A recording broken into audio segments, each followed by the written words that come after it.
8 juin 2026, 6 heures du matin, en balade dans le parc à Poncin avec la chienne Nolly. Évidemment, comme à chaque fois que je traverse, ce parc est assez exceptionnel, je trouve. Il y a plein de grands arbres, de la verdure, des arbustes. C'est naturel, c'est apaisant, harmonieux, reposant, revigorant énergétiquement. Si je pouvais, j'enlèverais même mes chaussures, mais c'est pas possible pour l'instant.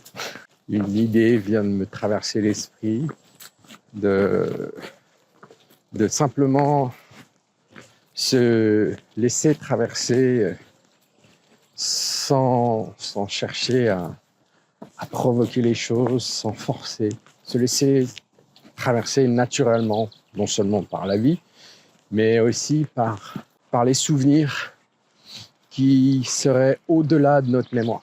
Je suis à peu près sûr que nous avons tous et toutes traversé un grand nombre d'existences terrestres et peut-être même extraterrestres, et que nous avons acquis nombre d'expériences, nombre de compétences, nombre de savoirs, et que toutes ces choses sont en nous, quelque part, je dirais en dormance.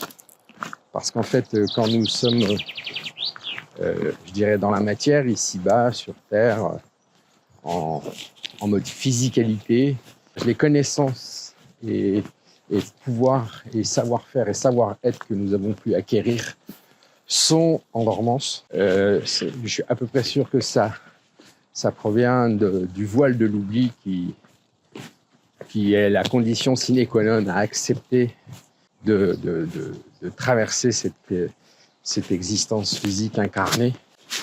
Si on écoute ce que nous raconte notre cœur, d'où le nom de la chaîne YouTube Être Cœur, c'est quand même beaucoup plus facile de réaccéder à ses potentiels, à ses savoir-faire, à ses savoir-être surtout, à ses connaissances, vraiment de co-naissance, qui veut dire pour moi renaissance à ce que nous sommes véritablement, et sans chercher à mentaliser les choses, simplement en étant dans l'instant présent, dans le ressenti. Nous avons cette possibilité que je touche de plus en plus du doigt de mon ressenti. Évidemment, mon ego freine les cas de fer. Mon mental dit non, c'est pas possible. Tu peux rien prouver de ce que tu avances. Non, je peux rien prouver. Et j'en ai encore hier parlé pendant plusieurs heures avec une personne qui a 51 ans, qui s'appelle Agnès, qui était à la fois partagée parce que réceptive à ce que je pouvais dire, même si ça pouvait paraître un petit peu perché, parce qu'elle me dit mais comment tu peux prouver ça? On ne sait pas. On m'a parlé de beaucoup de choses, hein. La vie après après la vie, mais la vie aussi après la mort, donc l'au-delà, les énergies, le monde du subtil, le monde de l'invisible, les guides, comme quoi nous sommes, comme je dis, et c'est bien écrit sur la chaîne, aimés, soutenus et guidés. Elle voyait une grande part de son intuition abondait dans mon sens, et une grande part de son mental freinait les quais de fer, quoi. Il fume du tabac, de l'herbe, boit de l'alcool, donc forcément, toutes ces pratiques que j'ai moi-même expérimentées sont des freins justement à la possibilité de reconnecter naturellement à ces connaissances, à ces savoir-être qui sont en dormance en nous. Il est évident que quand le corps souffre, ça a forcément une incidence sur les corps subtils, nos corps subtils. Le mental a beaucoup plus de pouvoir, beaucoup plus de capacité de, je dirais pas nous induire en erreur, parce que c'est pas le cas. Je pense que notre mental et notre ego sont à l'origine de notre côté et sont bénéfiques pour nous aider à traverser de la meilleure façon possible cette existence terrestre incarnée. Donc en fait, on n'a pas à se battre contre, on n'a pas à vouloir faire taire impérativement. Non,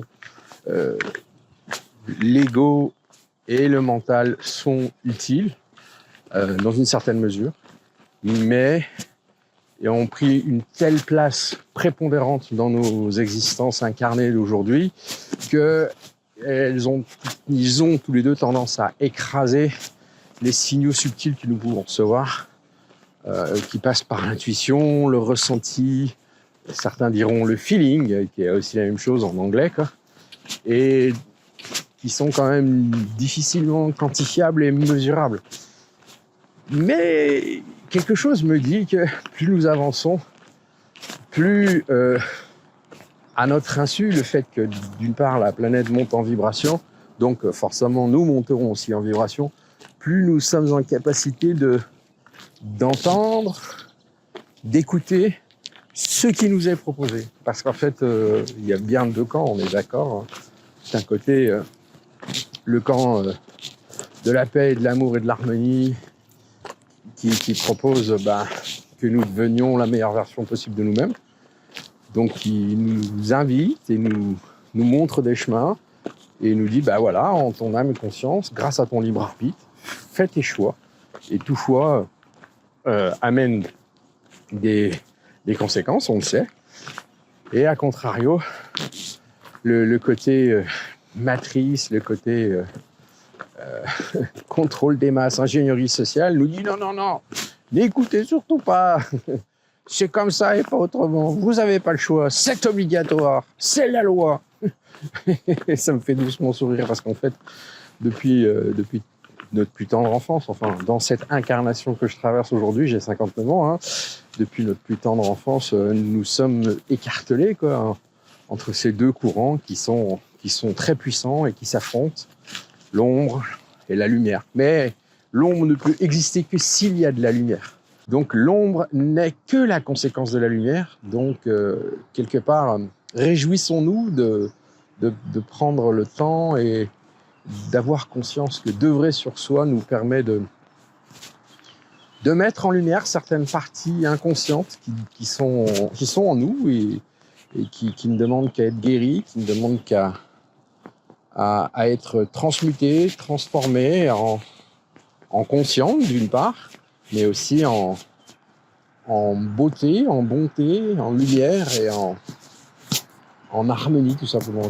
Bref, la vie est belle, la vie est le plus beau des cadeaux que nous sommes offerts, nous en tant qu'âmes qui avons décidé de nous incarner et qui avons décidé de faire le grand saut dans la matière à une époque aussi cruciale et charnière. Et gratitude infinie à nos lignées ancestrales qui nous ont précédés, gratitude infinie à nos guides qui nous accompagnent, qu'on en ait conscience ou pas, qu'on le ressente ou pas. Gratitude infinie à tout ce monde du subtil qui petit à petit s'ouvre à ma conscience et à mes connaissances, parce qu'en fait c'est pas d'aujourd'hui.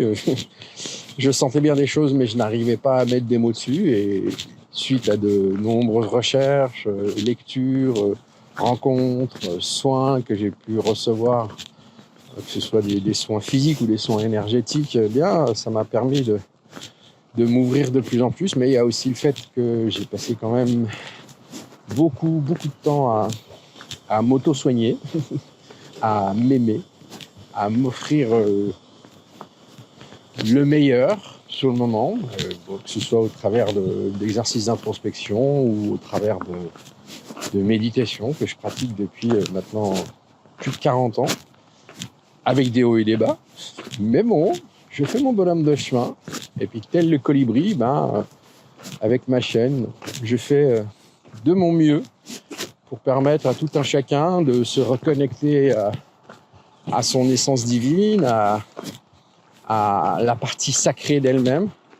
Et je fais de mon mieux pour que chacun, à son niveau et à son rythme, puisse trouver le temps, la motivation, les ressources et l'envie de se discipliner un petit peu et de consacrer 10 minutes, un quart d'heure par jour, ne serait-ce qu'à faire par exemple le kit d'harmonie sur la chaîne YouTube, qui est, je dirais, la clé de voûte de cette chaîne. Je le fais moi tous les matins. J'ai pas forcément de retour quantifié, chiffré, prouvable des bienfaits de ce que ça peut donner sur mon bien-être, mon corps, mes corps subtils, mais pour moi, c'est devenu une sorte d'hygiène énergétique quotidienne à laquelle j'ai très grand plaisir à m'exercer, parce qu'en fait, c'est un exercice et je vous invite à en faire autant. Bref, j'avais pas prévu de faire un tel audio. Si ça vous parle, n'hésitez pas à faire ce qu'il faut pour que la chaîne soit connue et reconnue par d'autres personnes. Vous savez, vous abonner si ce n'est pas encore le cas. Vous pouvez liker, partager et mettre un petit pouce si ça vous dit, si ça vous chante, si le cœur vous en dit. Sur ce, portez-vous bien, paix, amour et harmonie en vous et autour de vous. Gratitude infinie pour votre précieuse écoute et votre attention. Et à très bientôt. Je vous aime.